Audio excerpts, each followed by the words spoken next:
Serghei Spivac has righted the wrongs from his loss 4 years ago to Marcin Tybura, and he does it in much more convincing fashion. The number 9 ranked Polar Bear submits the number 8 ranked Marcin Tybura in the very first round within the first few minutes of the fight. What does that mean for the future for Serghei Spivac and the rest of the top 10 in the heavyweight division? We're going to talk about that right now.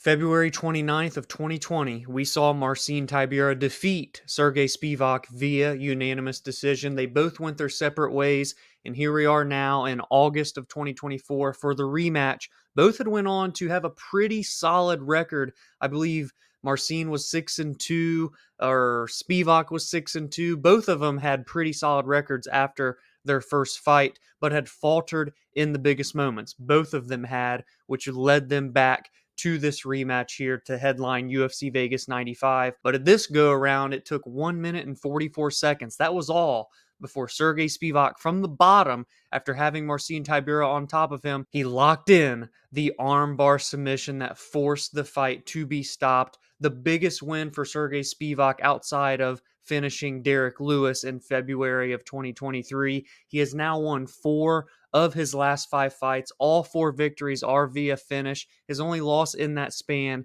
is to Serghei Spivac, the number 2 ranked heavyweight in the world. And his other loss, sandwiched in between Tybura and Gane, was to Tom Aspinall, the current sitting interim champion in the heavyweight division. So again, as I said, he had momentum after the Tybura loss back in 2020, but his 2 biggest fights he did falter in, and now he will find himself in a position where he will launch himself closer to the top 5 and get a new big test. Can he finally, break through that ceiling and really put himself into title contention for the first time? That is the question that will be asked when Spivac gets his next matchup, and I think I have the perfect idea in mind. With Tom Aspinall having just fought and defending an interim championship against Curtis Blaydes, it seems that he's going to be waiting for the winner of Jon Jones and Stipe Miocic, which is rumored to happen in November, if that fight actually happens. Maybe in the meantime, Tom Aspinall welcomes Alex Pereira to heavyweight, but that's a rabbit hole on the social medias for the show that you can go down yourself. But let's talk about this division here, because we just talked about Aspinall, we just talked about Jon, we just talked about Stipe. We have Ciryl Gane at number 2 facing the number 3 ranked Alexander Volkov soon. That is another rematch for this division. And then there are 2 other names right behind them that I'm going to matchmake here. One of them being the Polar Bear Serghei Spivac. That is Curtis Blaydes, the number 5 ranked heavyweight in the world, coming off of that interim title fight loss to Tom Aspinall. He has never fought Serghei Spivac before. Serghei is sure to enter at least number 8 after this victory over Tybura. Pitched together 2 heavyweights that haven't fought, number 5 versus number 8. 2 guys that are good in the grappling department. Someone's going to have to get the upper edge on the other. That is what you do next. Curtis Blaydes, Serghei Spivac, and then you pair the number 4 ranked Sergey Pavlovich, the other Sergey in the top 15 of the heavyweight division, with the number 7 ranked Jailton Almeida. There you go. You have 2 fresh matchups in the heavyweight division, and you pretty much have the entire top 10 scheduled out to really allow this division to play itself out. You have the championship fight, you have the interim champion ready to face the winners of that, and then you have 3 other fights if you want to talk about Gane and Volkov happening, all to coincide with the heavyweight title picture.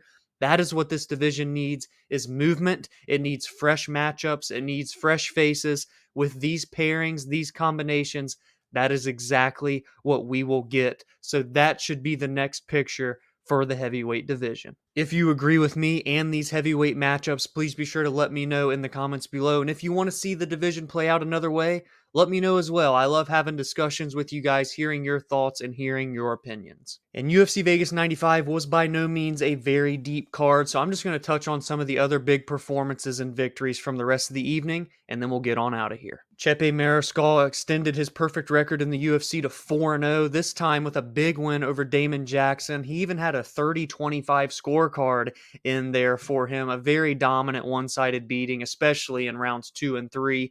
However, he did miss weight by a decent margin, so that is the only hiccup for Chepe Mariscal so far in his UFC career, but still a huge victory for Damon Jackson. Let's hope that just next time he can get the weight in order and make his way to a perfect 5-0 in the organization. In the pair of women's bantamweight ranked matchups, we saw Yana Santos end her losing streak by defeating Chelsea Chandler, and we saw Karol Rosa get back in the win column with a victory over Pannie Kianzad.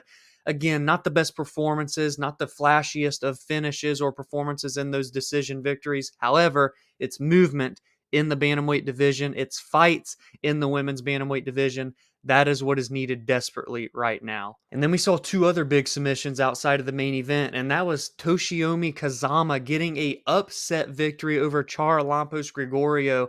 Kazama was a pretty decent underdog heading into this fight. However, he did have a pretty decent pedigree and had been known to be in fun fights prior to this. This was a big victory for him, a comeback victory even.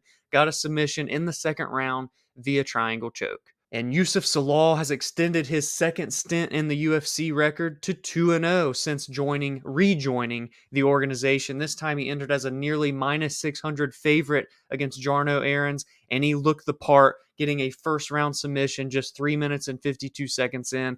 Good for Youssef Zalal to make the most of his UFC comeback thus far. Excited to see what he can do in his third outing. So give me your thoughts and opinions on UFC Vegas 95 in the comments below. It was definitely not the craziest of cards, but there's always some sort of takeaways to be had. So let me know what your biggest ones were in the comments and your thoughts again on the heavyweight division. If you enjoyed this recap, please be sure to drop a like and subscribe to the channel if you are new. Every single week, I recap the most meaningful results from every card. I break down and discuss the biggest storylines and what is at stake heading into every fight card, and I give my thoughts and opinions on MMA news and fight announcements. Join the community on social media, Instagram, on X, on TikTok at the BAJ MMA, and you can subscribe to your favorite audio listening platform if you like podcast episodes they release every Friday and Monday. And I also just want to give a shout out and thank you to everyone who's been supporting the channel. I just wanted to say that on August 10th, the day that these fights happened,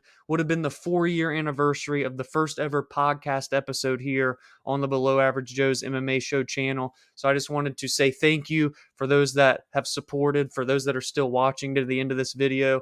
It's been great just having this to do in my spare time as a passion project. I absolutely love this sport. I love the community around the sport, and I love just getting to discuss my love and passion for it with all of you. So I thank you for allowing me to have this small little community and platform to do it on, and I will continue to pump out this content, continue to try and grow this community as large as I can. I love this at the end of the day, and it's something that I can come home to and really just release what my thoughts are, get to talk about the sport that I love. So I really do appreciate it. And I want to say that I am in the middle of working on a potential rebrand of the show, potentially going to a new name that pays homage to content that we've done on the channel in the past, as well as new logos and so on and so forth. So not coming immediately soon, but I'm in the process of working on it now. I want it to be high quality and something that, of course, is still mixed martial arts related. The content will remain the same, and if not be ramped up, it's just a matter of changing potential branding for the show. So be on the lookout for that in the semi near future. I figured that we're 4 years in, it could be time for a change, especially after nearing 1 full year of doing this as a solo venture. But again, all in all, I just want to say thank you. I appreciate you all, and I hope you have a great rest of your week. I'll see you guys in the next video.